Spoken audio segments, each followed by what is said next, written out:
চাচা শোনেন না, আমার না একটু ইমার্জেন্সি যাওয়া দরকার, প্লিজ একটু নিয়ে যান। ম্যাডাম বললাম না ইফতারির টাইম হয়ে গেছে, আমি আমার পরিবারের সবার লগে ইফতার করি, ওই ইফতারের লেগে বাসায় যাবো, এখন ক্যাব মারবো না, আপনি অন্য রিক্সা দেন। আমি তো অনেকক্ষণ যাবত এখানে রিক্সা করছি, একটা রিক্সা পাচ্ছি না। আপনার রিক্সাটা পেয়ে তো আমি দৌড়ে দৌড়ে এলাম। আপনি একটু দয়া করে আমাকে নিয়ে যান চাচা। আর বাচ্চাটা অনেক অসুস্থ, ছোট একটা বাচ্চা, ওকে বাসায় একা রেখে এসেছি, বিছানা থেকে উঠতে পারছে না।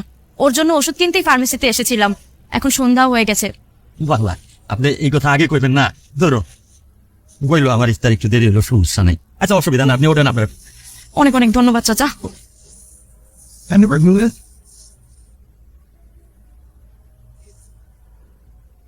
চাচা রাখেন।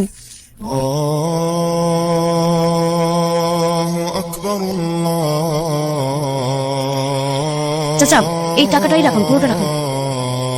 আপনি জাস্ট 1 মিনিট দাঁড়ান, আমি যাবো আর আসবো, একটু জাস্ট। আর দাঁড়ানোর সময় নাই, ইফতারের আজান হয়ে গেছে, আমি জায়গা। একটু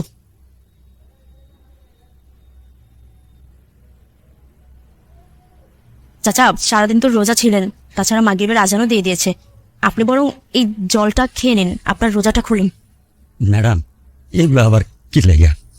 কি চাচা, আমি হিন্দু ধর্মের বলে আমার হাতের জল খেতে কি আপনার ঘৃণা হচ্ছে?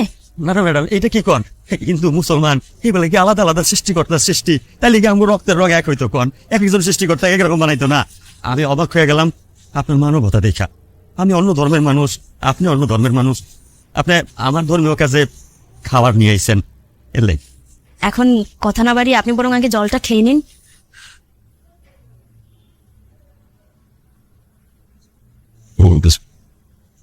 আলহামদুলিল্লাহ। আপনি তো সারাদিন রোজা ছিলেন, শুধু কি জল দিয়ে ইফতারি করবেন? আর তাছাড়া আপনাকে ইফতারি দেওয়ার মতো তো কিছু আমার কাছে নেই। এই ফল দুটো আছে, আপনি বরং এই ফল দুটো খান। না ম্যাডাম থাকলে লাগবো না।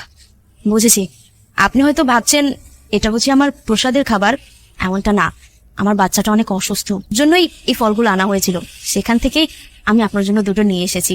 আপনি খেলে আমি খুশি হব।